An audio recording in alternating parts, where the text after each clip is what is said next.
Hello and welcome to the Profitable Coach podcast. I'm your host, Kimberly Rich, head coach at Transformation Academy. From seasoned experts sharing their hard-earned wisdom to rising stars navigating their journey, every episode uncovers the stories, strategies, and lessons behind what it takes to create massive impact and income as a coach. This show is brought to you by Transformation Academy and the Impact Coaching Collective. If you're ready to be inspired, take action, and build the coaching business of your dreams, well, then you are in the right place. Let's dive in. Welcome back to the Profitable Coach podcast. This is episode number 73 with Jennifer Bunderle-Johnson. And I'm so excited about this particular Impact member highlight because I have been lucky enough to meet Jennifer in person. She attended my retreat in November, and it was such a treat to see how she has used some really challenging experiences in her life to create a coaching business that supports people, that nourishes people, and that combines all of her different, seemingly disparate interests into one beautiful, heart-centered business. So if that is something that speaks to you, if you want to be able to turn your mess into your message and really create a coaching business that aligns with who you are, then this conversation is for you. So without further ado, please welcome the one and only Jennifer Bunderle-Johnson. Welcome back to the Profitable Coach podcast. I am so delighted to have my friend Jennifer Bunderle-Johnson with me today. Welcome, Jennifer. So glad to be here. What a treat. What a treat. Yeah, this is super sweet because Transformation Academy has really allowed me to connect with some epic individuals. And for anyone who hasn't met Jennifer yet, she very much fits that bill. I was super lucky to have her at my retreat last November, and I got to be in her presence, which is just really grounded, centered, sweet, connecting, artistic, and all of that bleeds through in the work that she does as a grief and purpose coach. So today I just want to introduce you guys to Jennifer's work and shine the light on her a little bit. Does that sound good to you, Jennifer? Sounds wonderful. It's a joy to be here. So tell us, what was your introduction to coaching? How did you even find this world? Why did you decide that this was for you? Take us back to the beginning. Way back when. I professionally, I am an educator, teacher and fitness, all those things. And we had been in Ecuador and I'd been teaching and doing those things. I came to the States on kind of a hiatus for a couple of months. And I was listening to a podcast and the podcast was about the Enneagram. It's like, the Enneagram? What's the Enneagram? I've not heard of the Enneagram. So I did a deep dive, and in that process, I decided that I wanted to become an Enneagram coach. Why not? I'm an educator. So I dug in, and one of our trainers, coach person, was Danielle, who I instantly meshed with. And she ultimately became my mentor and led me into the world of Enneagram coaching. And then she became my life coach. And through ups and downs and ins and outs and by continent and those kinds of things, Danielle and I progressed together. She brought me, because I knew I was going to be transitioning from South America back to North America, and it was a lot. It was going to be a lot. And so in the time that Danielle and I spent together as she was working with me, I was like, this seems sort of like a natural transition-y kind of thing, teacher, life coach, Enneagram coach. But giving up the Enneagram coaching was like, do I really want to give that up? Or could it be, and that was her question, could it be more? And so yes, it could be more by all means, it's not just one thing. And me, Kimberly knows me, I am multi-passionate. Can relate. So, yes, it's not just one thing, it's like all the things. So when my husband and I finally did transition back to the States for 6 months here, back and forth, things just sort of naturally progressed. And I took more training and more certification, and one thing led to another. And then my husband decided to get really ill, and then he passed away unexpectedly, which threw me into a whole different different life completely. Mhm. Wasn't expected, didn't know what I was going to do with it. It was a, it definitely was the biggest pivot I've ever had.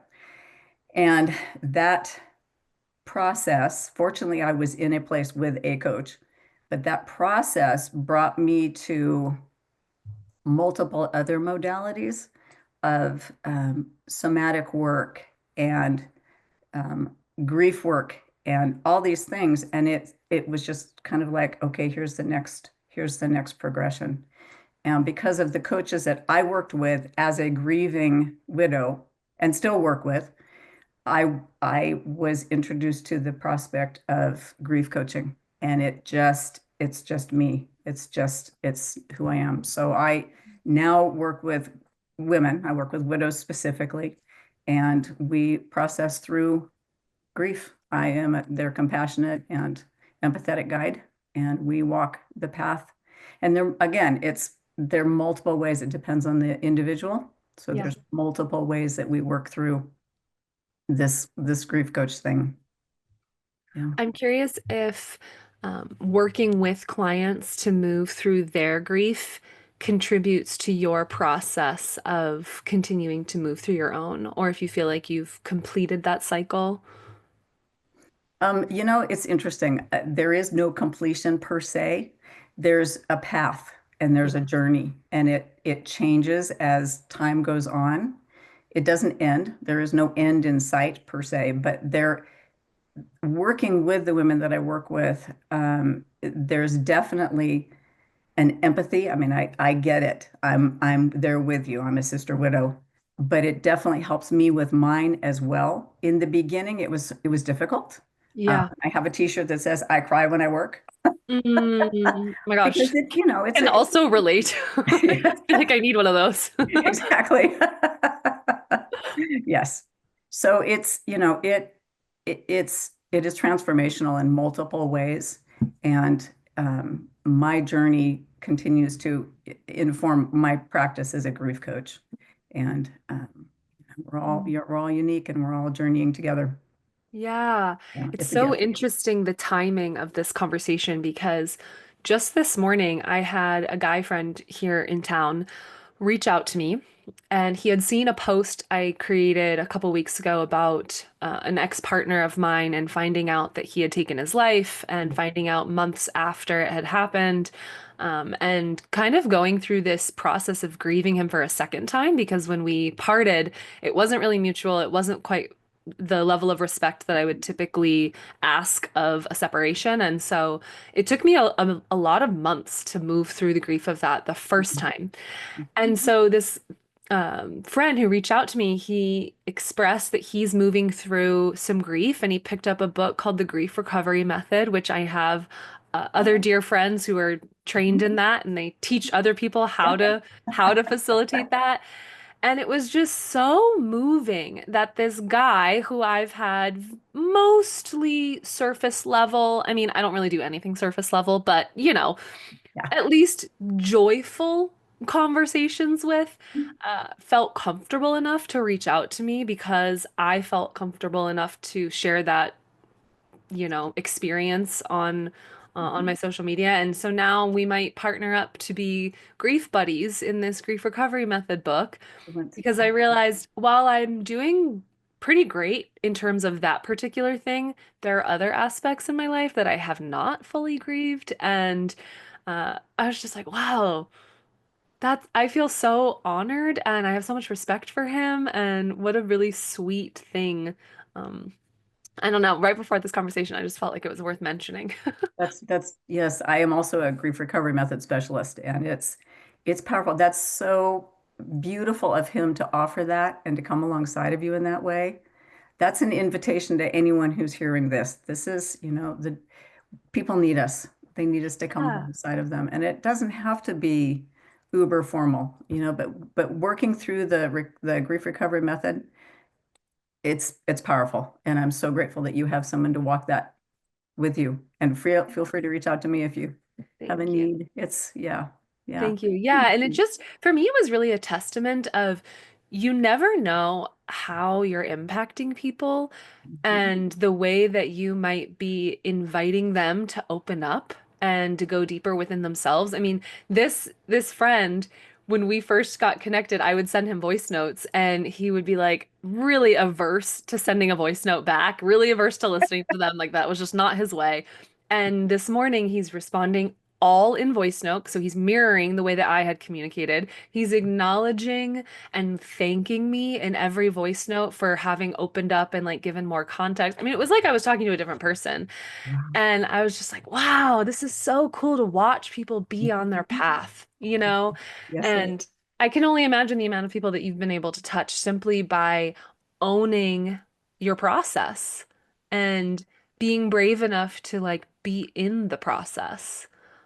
So I'm curious, how have you allowed yourself to still be in it while also beginning to put yourself out there as someone who serves others? Because sometimes that can be really challenging because we're still And human. yeah, it has its because grief is such a roller coastery thing.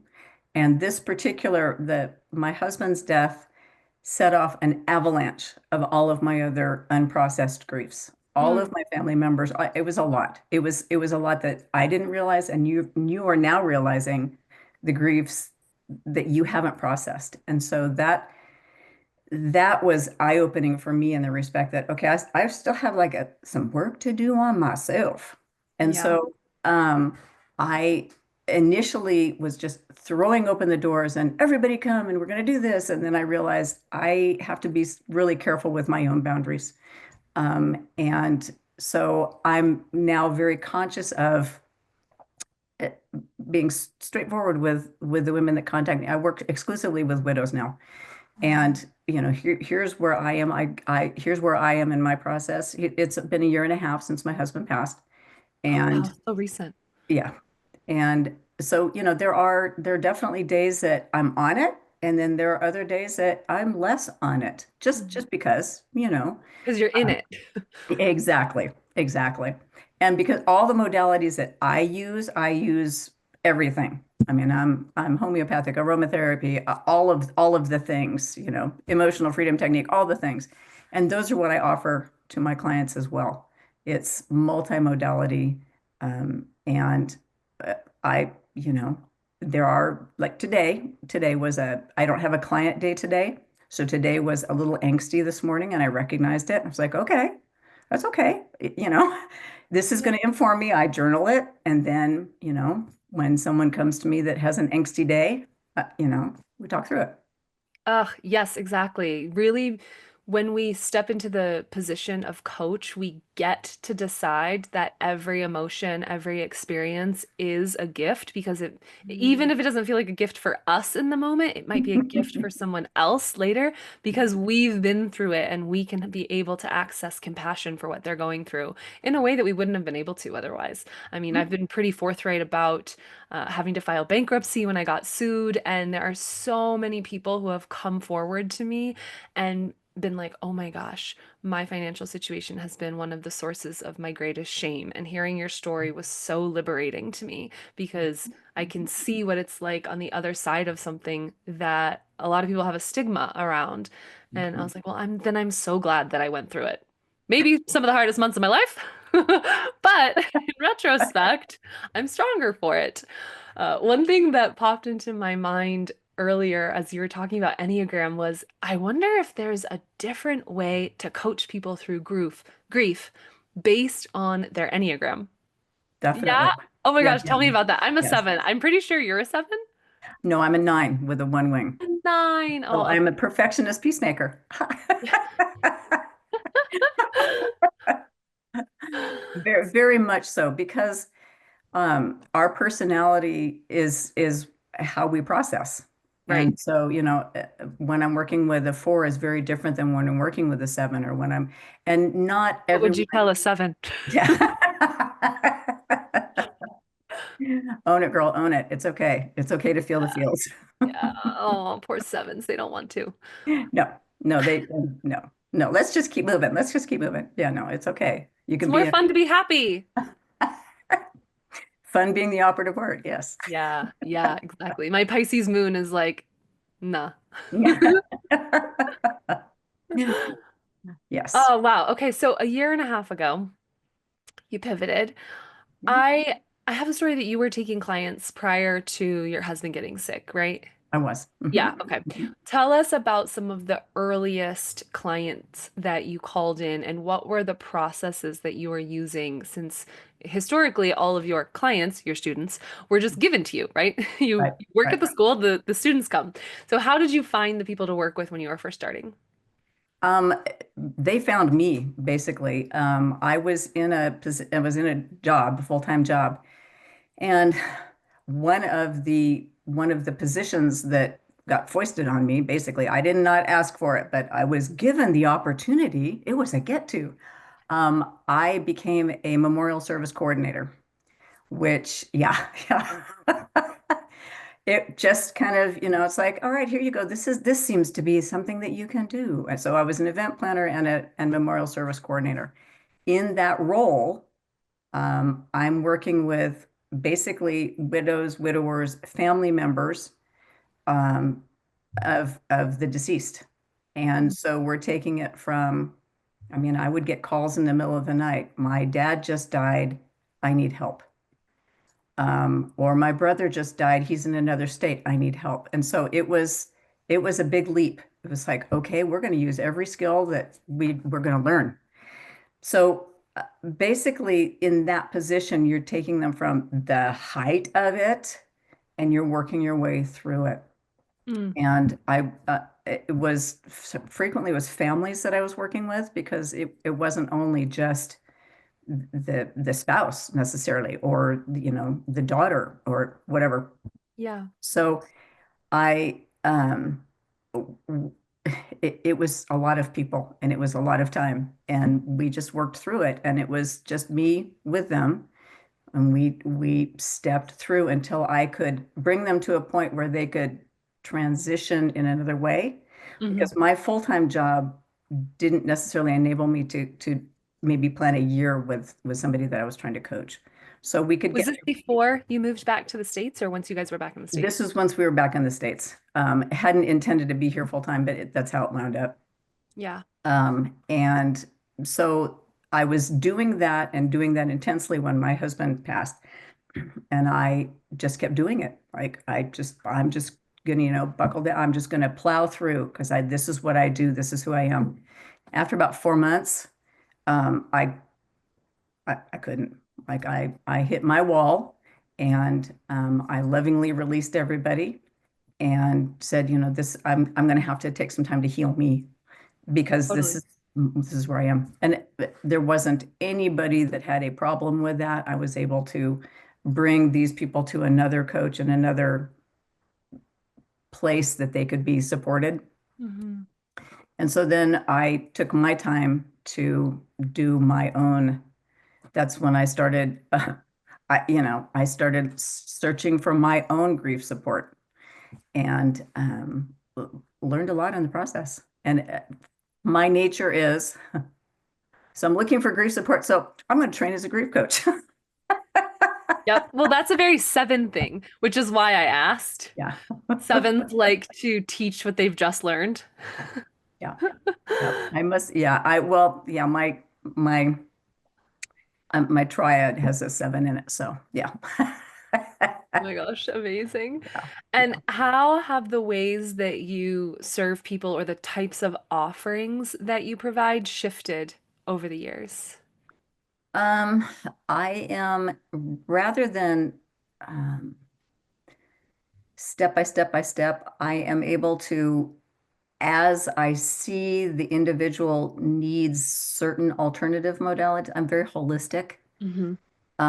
Somebody referred to me as a grief guru. It's like, yeah, no, I'm not, but I will offer all of the things.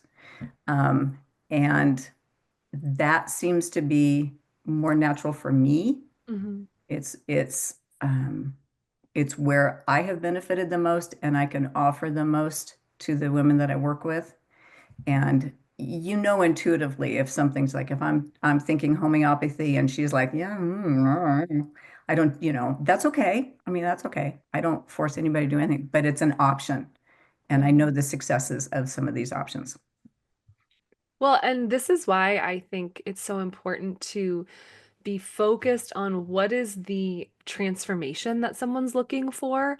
So we're not so hung up on the vehicle because as you grow as a coach, your vehicles they evolve and you have way more tools in your arsenal and you might like pull out a different tool with one client than you would with someone else who's moving towards the same result, Mhm. but they are a different person, so you respond to them differently. And by focusing on, okay, well, what is it that they want to achieve through coaching? I'll just bring what is needed in the moment. And then I'm more of a conduit, I'm more of a channel than can I get it right? Can I do the right kind of coaching? Do they like coaching? Don't sell coaching, sell the result. Yeah. So, with that, do you evolve or adapt the duration of your packages? How do you approach that with a brand new client? We start with some questions about what it is that they're seeking. Hmm. And there's a series of questions and get to know you time where I'm identifying or they're identifying what it is that they're looking for and what they've experienced up to this point. And then that informs where we might go. Because I've done a variety of training, I also have life coach method training, which is the model and that. I mean, I have that as part of my toolkit. And there are some people that I've worked with, some women I've worked with that have come out of that, and that's what they want to keep doing. So Hmm. uh, as I'm getting to know her and where she is in her grief process, where she is on the path and where she's looking to go on that path, then I get a sense for what kind of tools are going to be best, what modality, um, and some of the women want, I do offer, the grief recovery method, and that's Yeah. very specific. And we've got the book, and we go through the book, um, but then I also have Build a Life After Loss, which is similar but different. Hmm. And if they want something that's book generated, that's got a workbook, that's got the specifics step by step by step, and we can do that. Absolutely. We can do that. I add other things in it, of course, but there are some people that like that concise, Totally, the structure. yes, this is my week's work of that kind of thing. They like the structure. So it Yeah. depends entirely on this getting to know you couple of sessions, and then we know where we're going. Hmm. And for something like grief, which, as you said, is such a roller coaster, it's so cyclical. You can Mhm. have good days and bad days. How do you how do you position what the end of a package looks like or what success looks like with a client? And how do you know when you've reached it? That really is based on what they are coming with. Mm. Um, Packages are challenging in this kind of situation because but some of the women I work with have been through like a grief share program, and at the end of 13 weeks, they're like, there you go. And so I kind of pick them up and keep them going. Yeah. So it's the same kind of thing. We talk about in this 3 month package, we talk about here are some of the possibilities of where you can go. But your progress is your progress. I talk about hope, growth, and healing. So Hmm. that's what we're going with is hope, growth, and healing. But that process is as unique as the woman. And she's the one who's going to tell me, I'm at the end of my 3 months and I would like to continue this, or I would like more of XYZ. I'm very straightforward with my women that the odds of 3 months being enough are kind of slim, but Yeah. again, it's your choice. It's your choice. Um, I'm available for longer if that's what we need to do. And some of my women are year long, some of them are 6 month long, And how do you decide that? Just based on what they say they want in terms of support? pretty much. Yeah, I lay it out for them. Yeah. And my website is pretty clear about, here's this one, here's this one, here's this one, or we can custom design something. Hmm. And it just depends on what she's looking for, really and Yeah. truly. It, it, I love it, that. No. Having that level of flexibility and adaptability in your business, I think is something that a lot of new coaches forget is possible. It's like, tell me how to Sure. create my package. How much should I charge? How Right. long should it be? And I'm like, it doesn't matter. Whatever. Experiment. See Mhm. what feels good for you. Ask the client what they want, and then let them know, okay, what would it cost? And if they can say yes to it, great. There is no right answer, and that's like the blessing and the curse of this industry that my freedom-loving rebel loves and my linear brain does wrestle with sometimes. So it's, pros and cons to both. Yes. You mentioned your website. What are some of the more like 3D elements that you have created inside your business, and what was the order? I think a lot of people think I need to have a website before I'm ready to coach, which just isn't true. No, no. My website came after the fact, just because it was one of those, I had had a website prior and, just like I need this thing. Hmm. Um, right now my website is not the ideal, but it works.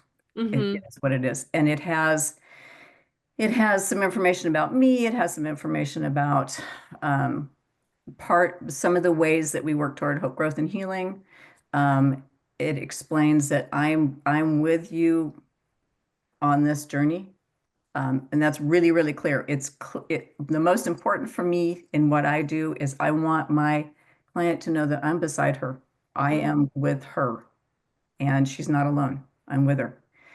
But this is her process. It's not my process on her. It's her process. So right now, my website exists. It's pretty, it's gorgeous, it's doing all those things. It's not exactly what I want because there's two more elements to it. As I'm working on my book, which is going to be a series, but right now it's a one.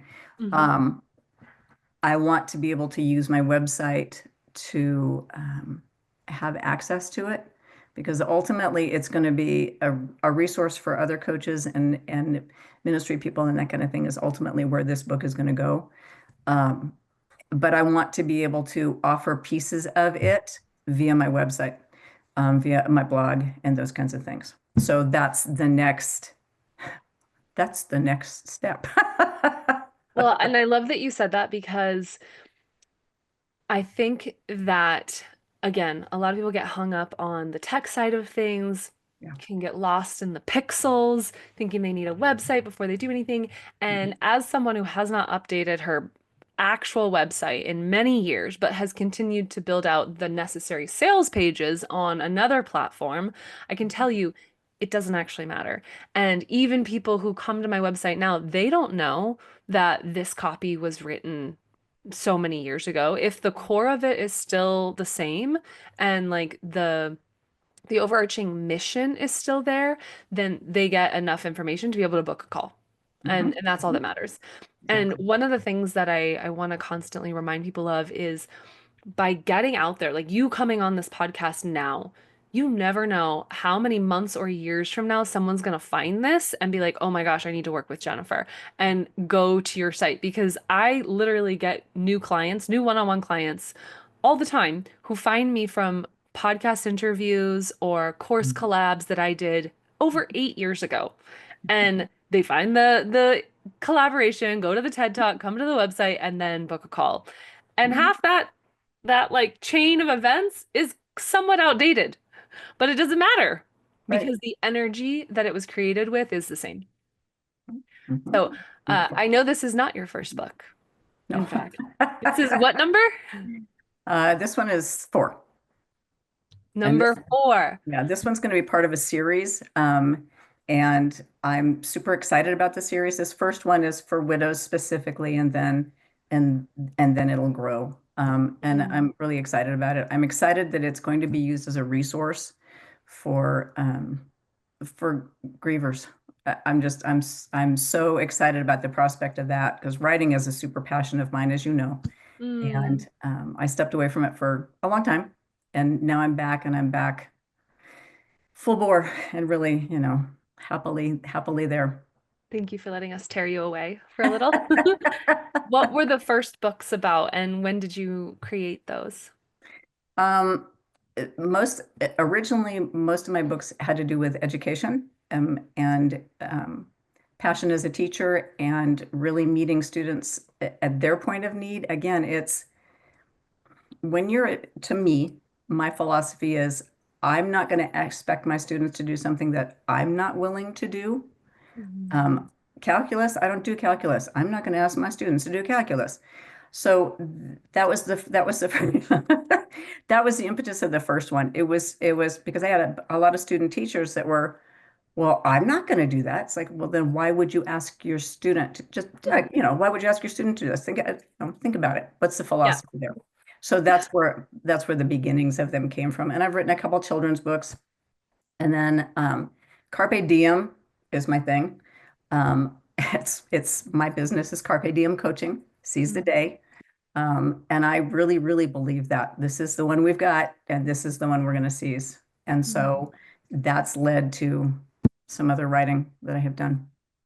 And how do you embody that on a daily basis, especially when you're going through a tough time, whether that's emotionally or physically? How do you lean into that and really let it come through?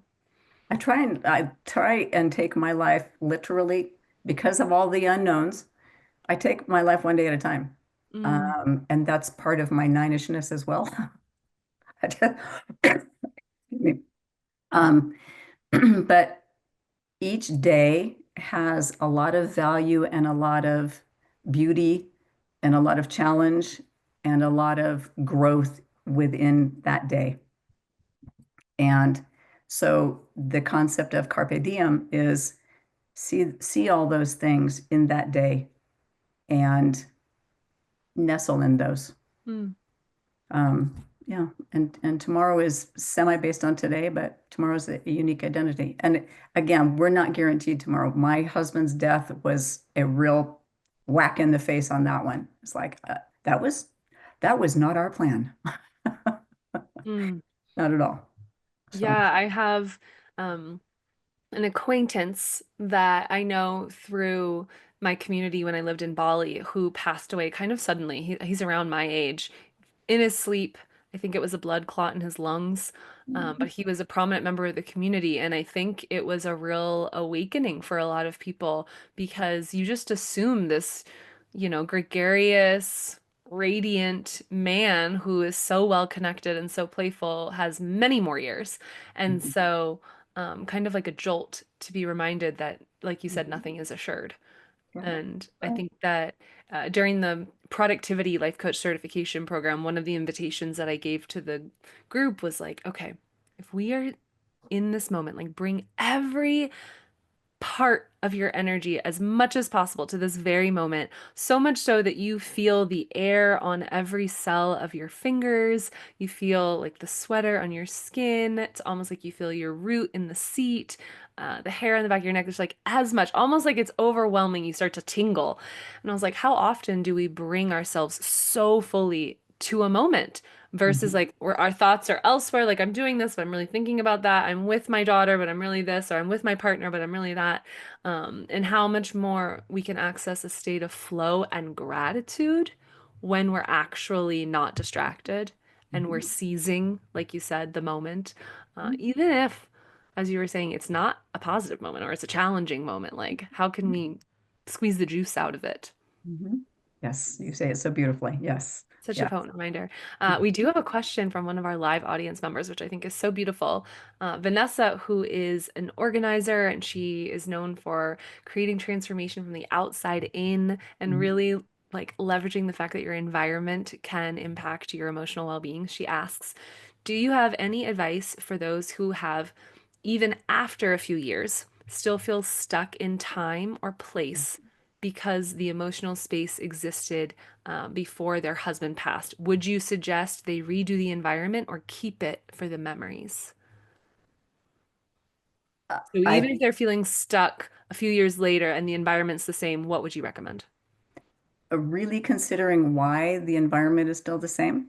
Mm, What is it about that environment that they have chosen not to change? Is it fear-based? Is it the memories are too intense? Is it a source of joy for them? I have a few things of my husband's that people have said, you really need to get rid of that. And it's like, yeah, no, it's okay. It's okay to me. mm, But getting in touch with the why of the environment would be the key. Mhm. Yeah, it makes me think of what Lenny said when he was a guest on the show. He's also a grief coach. He has this process called good grief, and it's like, okay, I have this totem, this reminder of my son. He had lost his son, and I can actually look at it and remember the good memory from that day. And so it brings me joy now, where in the past it might have been a source of pain, but he's been able to alchemize it. And so, like you said, getting to the root of like, why now? Like currently, are we holding on to those things? Because I can definitely imagine a situation where someone hasn't moved their clothes because they're afraid of what that would mean. It would actually mean that they're gone, and Mhm. after a few years, I can imagine maybe the clothes want to be moved. Yeah, for multiple reasons, yes. Yeah, yeah. Um, what do you wish you knew when you were starting to coach that you know now? That it's okay to just be me. Mm, It's, I am who I am, bottom line. It's okay to just be me. I Yeah, love you it. know, She has beautiful blue and purple hair for anyone who's not watching this on YouTube. yeah. Yeah, I agree. And I love when we do these live interviews because we've got Vanessa on here, we've got Gail, and they're both also members of the Winner's Circle. And I think they both reflect back to me that me, who I am, Kimberly, is very welcome as a coach. And Mhm. I think that that is one of the biggest things I want to teach people as a mentor, as a trainer, is you get to make money from being you, being like the highest version of you, being the ever evolving version of you, being the I make mistakes version of you, the I'm going through something hard version of you, the I'm celebrating something big version of you. You get to make money from that. And I think that's pretty cool. Mhm.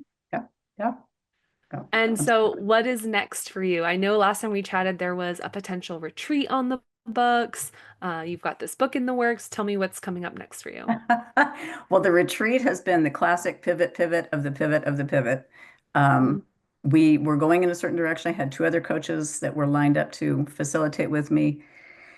And the original place fell apart, which it happens, so Albuquerque wasn't going to happen. So we brought it I live in Tucson, Arizona. So we brought it to Tucson to this fabulous place with horses. Oh my gosh, it was going to be awesome. Mm. Oh, you And already had it. yeah, Oh my gosh. So much yeah, time. we had it, had being the operative word. So, and I can laugh now because I've already been through that. Um, Oh, so, oh boy. so that place was starting to slide into well, we don't think we can accommodate you. And then I got sick. And so I was asking my co-facilitators who do not live in Arizona, they're in opposite ends of the country. Can you help me facilitate this? Well, their own coaching businesses were taking off, and it was just kind of like, okay, let's figure out the why of this, and is this the best time for all of us and our location? Because if we lose this location, I honestly don't. I mean, I'll put it in my backyard. Like I don't know, I don't know where we're going to go. So we pivoted, and then we decided, you know what? Right now, clearly is not the time, and that's okay. That's okay. The better time will come. And we'd even talked about, well, let's make it a virtual retreat. It's like, we need, let's be somewhere. So for the moment, the three of us are just doing what we do as coaches, and the retreat will happen in its time. And we've finally come to peace with that after, Mm. a couple of middle of the night wake up. We're fine. We're okay with that. We Yeah. love each other, and we know it's going to be what it is. My book is in process. It's again because I got so sick and had to really change some things. Um, it's My publishing date has been bumped out by 6 weeks, which is fine, but it's okay. And in the midst of that, which Kimberly doesn't even know, I've gone back to grad school, which is Oh, super exciting, and I'm thrilled to be there. It's just intense. It's been there. yeah. Done. Like you don't have enough on your plate, Jennifer. Yeah, well, it was, one of those things that I'd thought about and considered and just put it out there. Like, if this is a possibility, tell me. And doors started flinging open left and right. And here's a scholarship, and here's a this, and here's a that. I'm like, okay. So, yeah. Amazing. Hmm. Oh, I love There I that. am. Yeah. So, do you have a link that I can add to the show notes for people to follow along for when the book is ready? Sure, I can, my website, I We can give can you. grab it. It's your website. Okay. You don't need to tell it to me right now, but Okay. Yeah, absolutely. okay. That would be the best place because that's where all of the upcoming information will be. And yeah, I have someone coming alongside me that's going to help me with that end of it in terms of promoting. So Yeah. So exciting. yeah, I'm looking forward to Um, it. we have another question from a live viewer. And I just first want to acknowledge the person for sharing this. I think it's one of the sweet things about doing this live is that people get the opportunity to be seen and to sort of have this platform to, put their heart out there and get some support. So this individual asks, how can I come to peace with my father's passing away? I wasn't able to sort things out before he left. And there's one particular wound that sounds like it's really sticking and like this person's having a hard time moving through. And that was around some economical betrayal that happened inside the family. So essentially, he said, I feel like I'm grieving this still and I don't really know how to let it go. And I'm going to expand upon that and just say, how do you properly grieve someone that you have anger towards?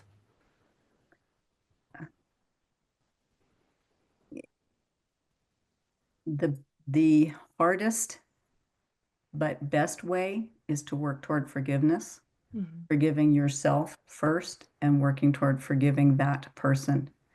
That's where the freedom comes that allows you to truly grieve, Mhm. and to work toward growth and healing. But it's a process of forgiveness, self first, and then the other person. Mhm. Yeah, Yeah. that resonates a lot. That resonates a lot. In the post that I had shared a couple weeks ago about my former partner, and I mentioned this earlier, when we separated, it wasn't the best.